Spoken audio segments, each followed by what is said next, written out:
Thank you so much, Nisha. Yay! Yay.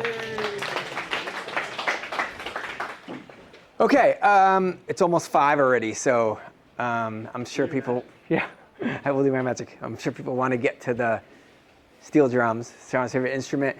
Thanks so much for having me. What a special, magical event. So I met Michael today for the first time, and he said, me and Sean are living our dreams. So it's just so cool to be an event with leaders who are living their great dreams, and to the amazing staff, super fun to interact with. I'm doing this presentation mostly because this is how I met Sean. We're solving a lot of issues in the market, one of which a lot of people are passionate about here is this panel capacity issue. And so I'm an educator, and I'm going to give you kind of the content I put together on this in a very short, condensed period. This is from an organization that I was able to become my own entrepreneur this year, again, after a previous entrepreneurial experience, and create my own educational organization, specifically on home energy. I only teach about single-family homes, and I only really focus on existing homes. There's a lot of problems out there to solve, and I just think these are the funnest to work on. So a little bit about me. I'll make it quick. I am a total home energy nerd. I've been in the industry for almost 20 years. I started in solar, and then I started getting all these certifications. So I got like 10 different home energy certifications and did a ton of home energy audits, almost 1,000 assessments. And then people were like, oh, these are cool recommendations. Can you do this work? And I was like, okay, well, I might as well get a general contractor's license. So I put on a tool belt in my early 30s and crawled around attics and on roofs and designed permits and did about 100 whole home energy retrofits. This was back in 2012 when it was kind of a rogue thing to do, and didn't make a ton of money, but learned a lot and ended up transitioning to be a solar consultant, and then got hired by Enphase. And at Enphase, which is one of the top solar technology companies, I actually got to do a lot of product innovation. I worked on the meter collar, I worked on power control systems, I worked on behind the meter energy optimization algorithms to figure out how batteries should charge and when the batteries should go to the house and when they should go to the grid and when they should not do anything, using some cool forecasting stuff. So this year I was able to create my own company again, and I was nominated to the board of BPI, which is kind of cool. Okay, so enough about me. What are we going to cover today? As I mentioned, this is a 4-hour course that I'm going to condense into 30 minutes. We're going to talk about the big whys about the panel upgrades, why it's so beneficial to avoid them, where is the limit. A lot of the panel upgrade talk is very abstract, so I'm going to try to give you very concrete, clear, visual information on what are we talking about here. And then we're going to talk about both addressing the demand limit and addressing the supply limit. And I'll explain what that means in a minute. And so first off, why eliminate main panel upgrades? I'm not going to spend a ton of time here. People have already talked about it today, but there's really 3 main reasons. The first is they cost a lot of money. The second is they take a lot of time. And the third is they have a huge grid impact. And I have a ton of slides on these. I had to take them out just in order of time efficiency. But that's like the summary. They take a ton of money, they take a ton of time, and they have an impact on the grid.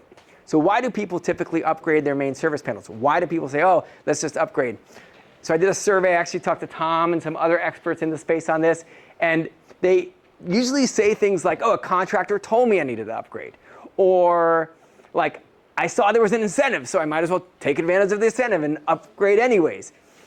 They say things like, I wanted more power because I thought I needed more power. Or I was just replacing it for safety, so I just upside it anyways. Or the insurance says I'm supposed to. Or, you know, I just don't want to miss out in the future. I have a fear of missing out. FOMO. This was Tom's. I have to give him credit for that too. You know, so there's all these kind of like reasons why people think they need to upgrade their panels automatically. Let's just add more amps. Let's just do it. And this was a big problem in the solar industry I saw for years. And there's really, when you go to like a technical level, there's really only 4 reasons that I see that people need to. I moved some of these slides around so the animations aren't perfect, which is driving me crazy, but it's fine. There are really only 4 major reasons people really need to upgrade their main service panels. The first is safety.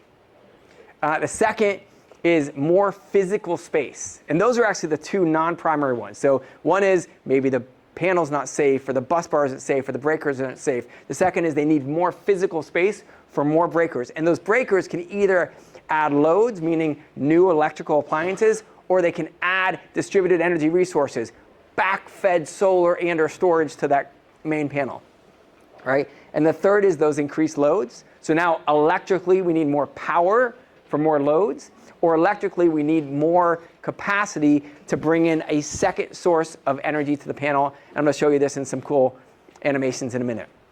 Okay, so what is this limit? Well, if we take a look at a main service panel and you open it up inside, what you'll see is there's actually not one limit on the main electrical panel.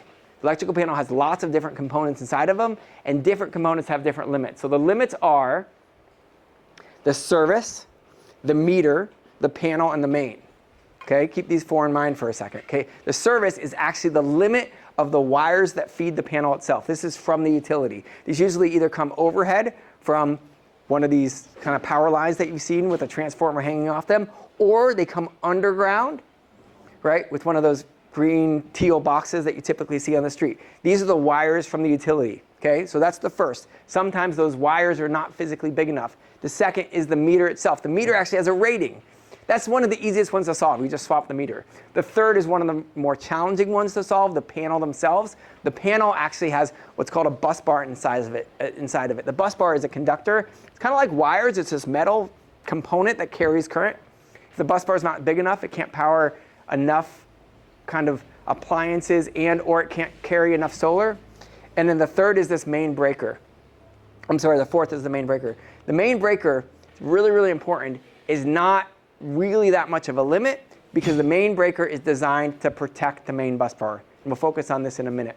Okay, so you got these four different constraints, and these four different constraints are kind of what are the different locations on the panel that cause this limit. Now, I mentioned another four kind of things that we talked about earlier: breaker space, safety, and then loads and supply. So let's talk about those just to get them out of the way, because we're saying, okay, there's these constraints. Why are people upgrading? The first is increased breaker space.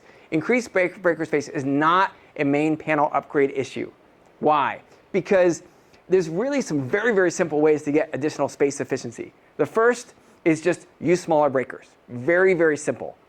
Any electrician knows this tool and technique. The second is introduce a sub-panel. You can almost always introduce a sub-panel, bring breakers from the main panel into that sub-panel, and then just add another breaker in the main panel. The third is you can combine circuits, and this was another brilliant innovation from Tom, where you basically take these old these old incandescent lighting circuits, which incandescent lights use like 10 times as much power as new LEDs. So when you have multiple circuits that are using these high kind of incandescent light bulbs that are now using LEDs, you can just combine them together and open up more physical space. So when I said there's those four limitations: space, safety, load, and supply. The space one is just not real. It's like fodder. And there's really, really simple ways to adjust them. Okay, so that's space efficiency. Okay, safety concerns. Let's just get that one out of the way too. By all means, if there's a real safety concern, then you can upgrade the required components. What do I mean by that? Well, you can upgrade the required components if for some reason you have an Zinsco panel or FPE breakers, or the insurance company requires it, but don't necessarily upgrade the wires to the street. The wires is really what typically requires most of the cost if you're trenching. It's what has the biggest grid impact.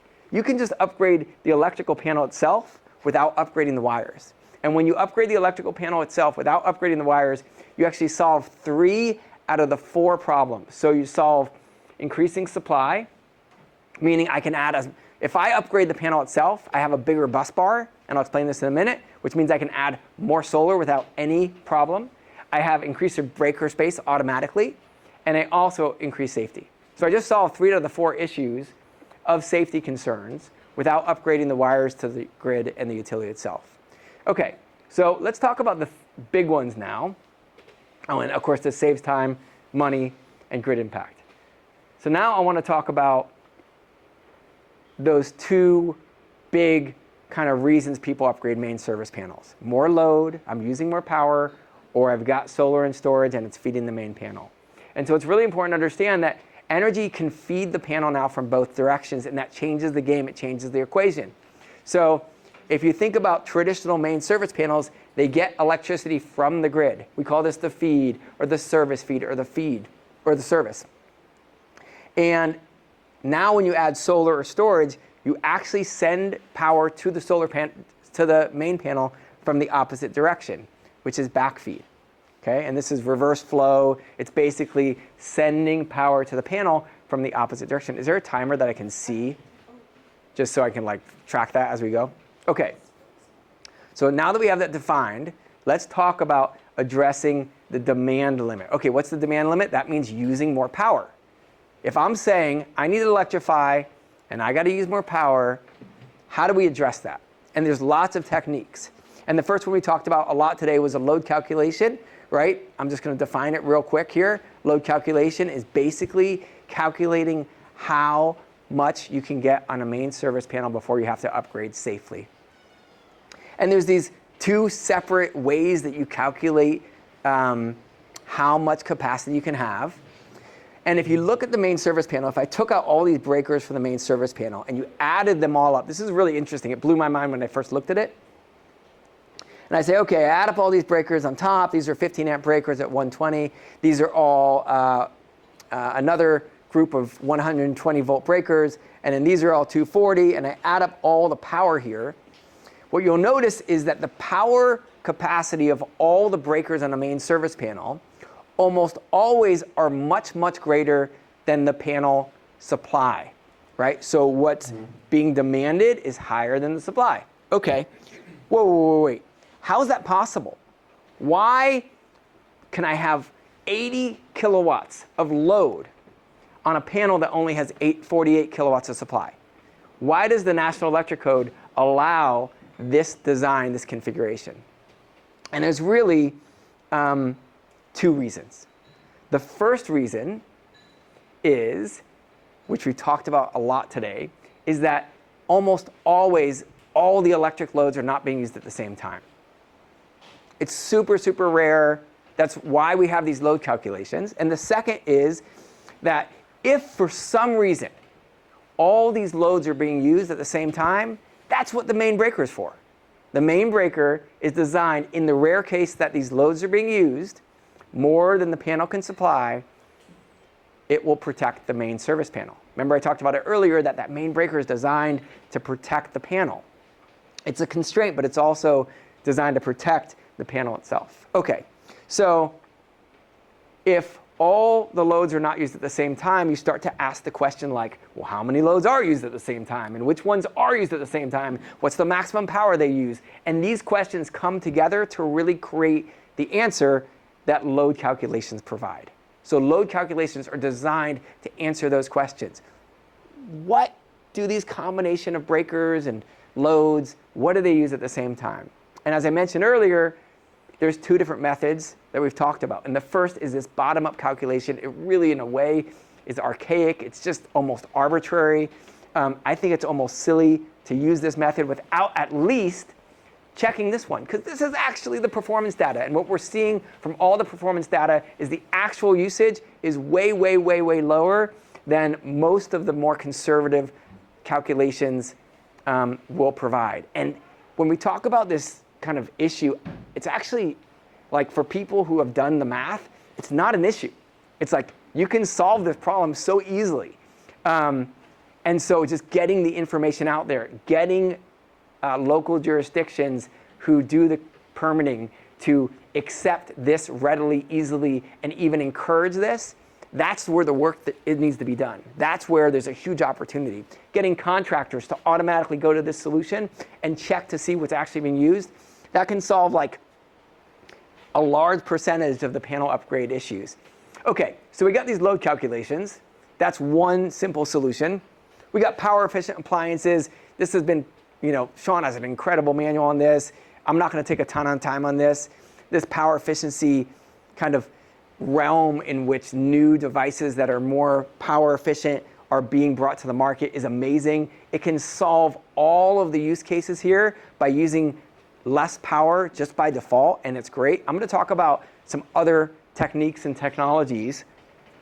Circuit splitters, I'm not going to take a ton of time there because you guys know about this. Very, very simple, very, very elegant. Things like, EV charger and a heat pump washer and dryer, or even a standard washer and dryer, they're just not used at the same time. How often are you charging your car at 6 p.m. when the rates are half price after midnight? Almost never. And how often are you doing your laundry at 3 a.m.? Just, it doesn't happen very often. So these are very, very simple solutions that usually have no negative user experience. But what I'm going to get into is the fun stuff, which I think is the new controls and software that's now enabling devices to operate in a dynamic way. And the big one is Energy Management Systems. The acronym is EMS. And the 2023 code cycle introduces, this is the current code cycle for EMS. It basically monitors the loads and controls them. And there's all these other kind of iterations that point to Energy Management Systems.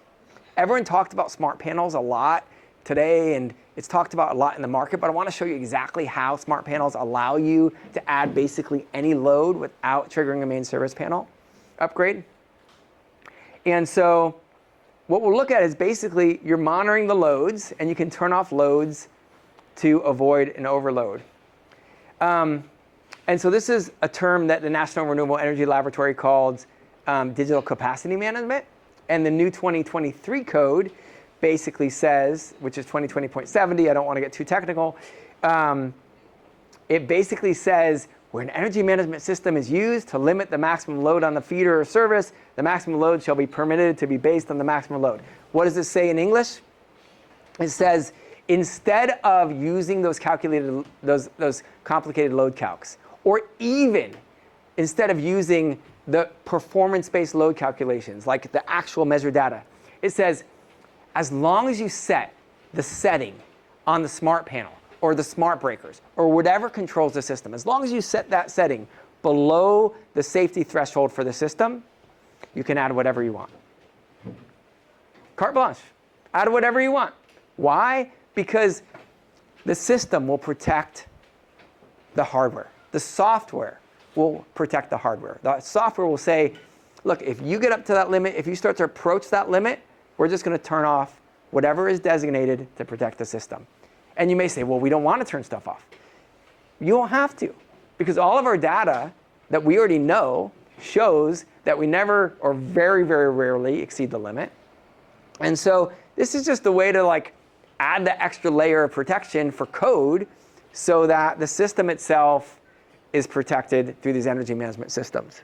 Okay, so we got energy management systems. Another really cool technology that I will talk about is the meter collar. This meter collar is really interesting because it solves a unique problem we have in California. See, if you pull the meter off the main service panel, what you'll notice is that in California, the meter in most cases is landed on the actual main panel. It's not separate. This is the primary type of panel we have. It's called a combination panel because the place where the meter lands and the panel itself are all in one. Power comes in from the grid and goes directly through the meter and then goes onto the bus bar that I showed you earlier.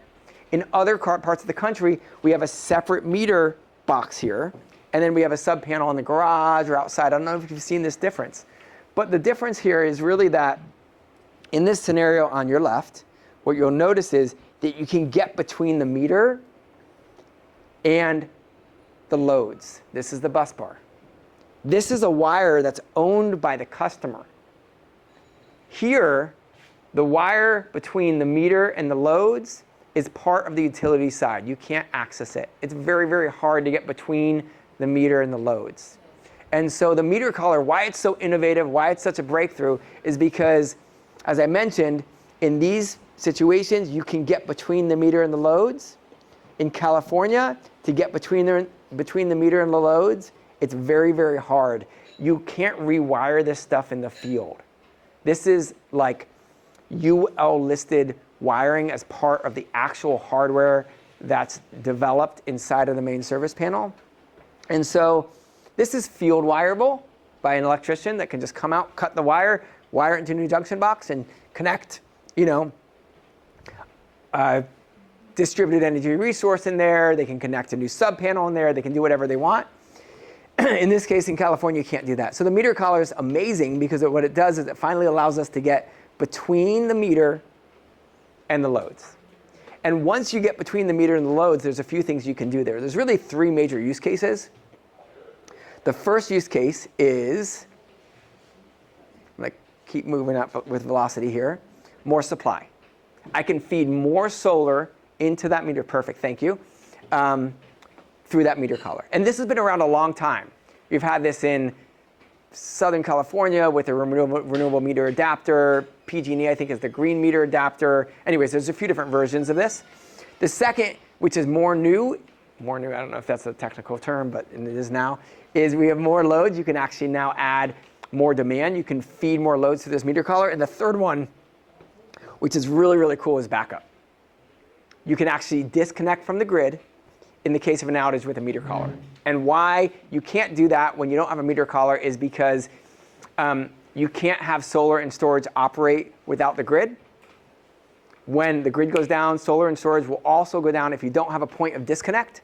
And so this meter collar gives you free backup. To rewire the loads with a special disconnect that's required for backup costs between $3,000 and $6,000 of electrical labor. So that's what that costs in a backup scenario.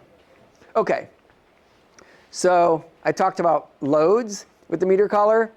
Pretty simple. Think about electric vehicle. Now you can wire that electric vehicle directly into the meter collar without having to have the physical breaker space, without having to have additional electrical load capacity for that EV.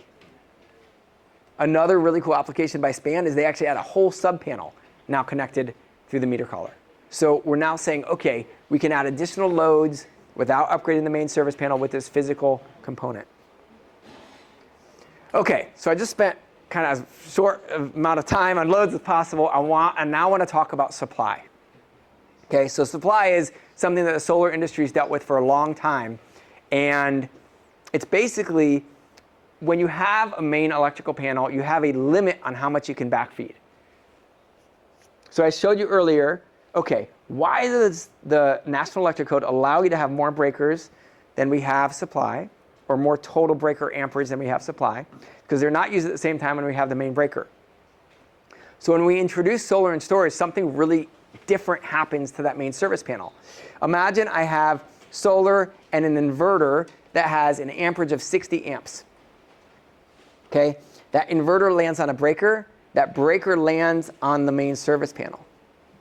So now what I have is I don't have energy coming in from one direction.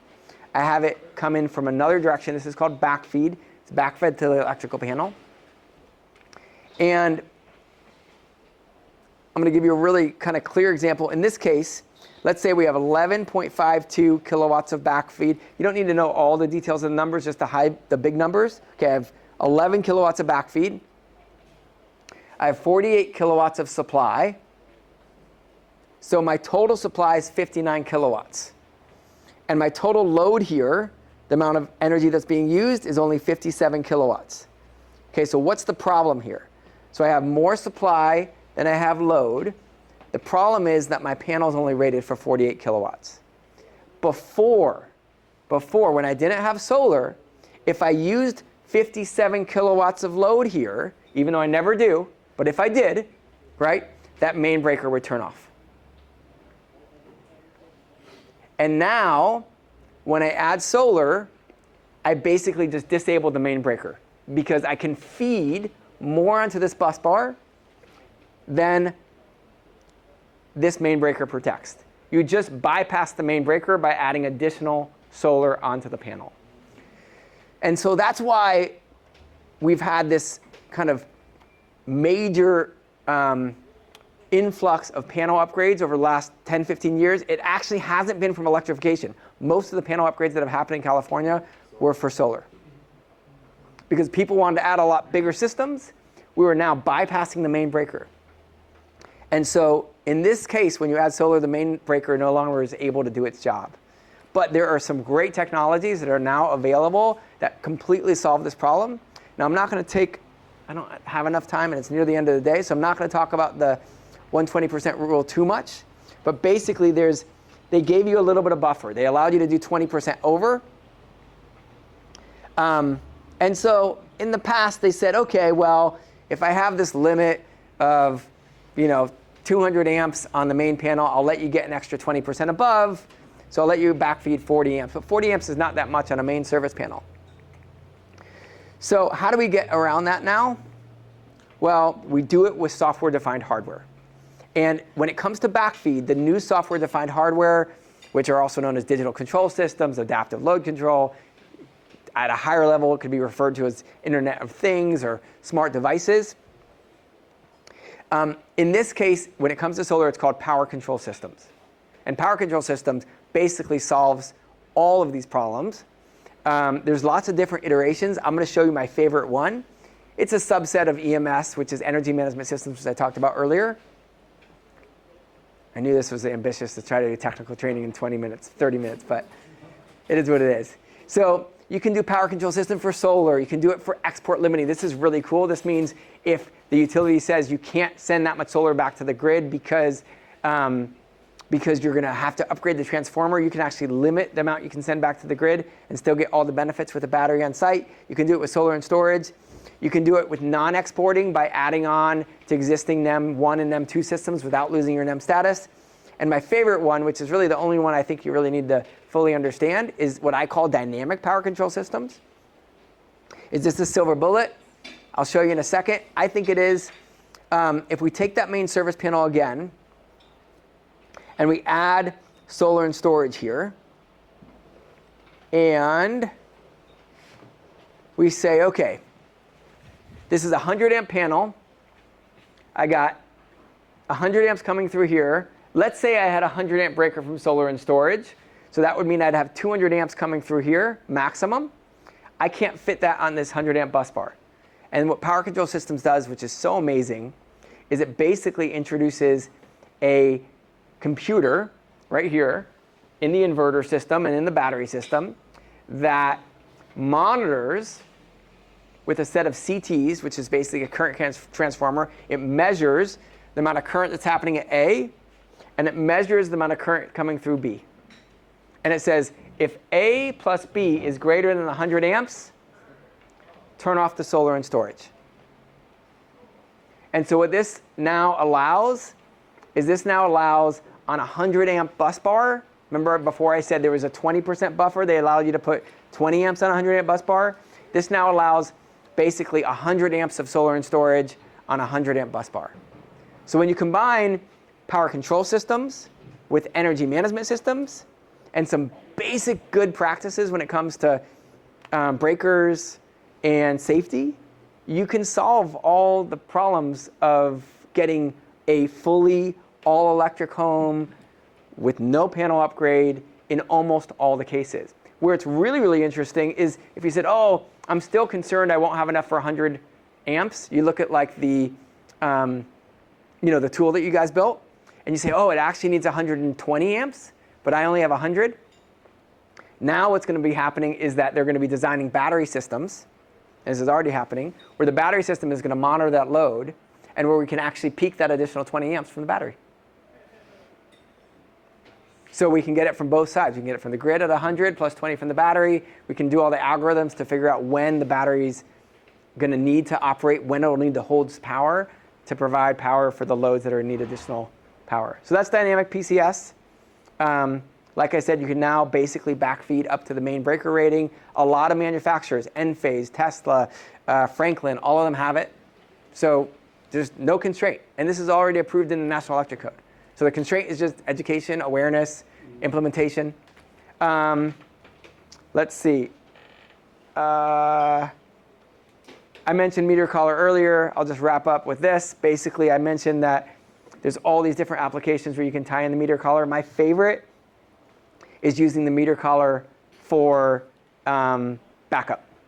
So just to give an overview of this problem, and I crammed a lot in, I'd totally love to chat more and nerd out about this at any time, is you got these kind of really impactful reasons why avoiding these main service upgrades with electrification has such a big impact, right? It's the cost, it's the time, which can be years if a transformer upgrade is needed, and it can be the grid impact. It's really important to understand when people meet these constraints, when they talk about these problems, for them to just say, well, what are you talking about, the service from the grid? Or are you talking about the panel itself? Or are you talking about the main breaker? Because each of those is a different problem to solve. And then are we talking about the loads that need to be kind of increased for them to achieve their electrification goals? And if they do, with load calcs, power efficient design, meter adapter, and energy management system, those just give all the solutions that are needed. There's no more needed than what's already here. And when it comes to additional supply, solar and storage, basically by understanding backfeed calculations, by using power control systems, and by implementing the meter adapter when needed, it solves all the problems. So we already have all the solutions that are needed. My goal is to kind of try to, and I know it was probably pretty technical in 22 minutes or whatever it was, but my goal is to take a lot of this abstract information and make it very, very concrete, training contractors, teaching homeowners so they're savvy and aware of all the opportunities that are available. I have a ton of my content for free on the San Diego Learn platform. So if you ever want to, I have the same style of like animations that I spend way too much time getting perfect in most cases on energy efficiency, on electrification, on solar and storage. I do a lot of math in terms of the cost effectiveness of actual upgrades and how many more kilowatt hours you use when you go from a therm to a kilowatt hour.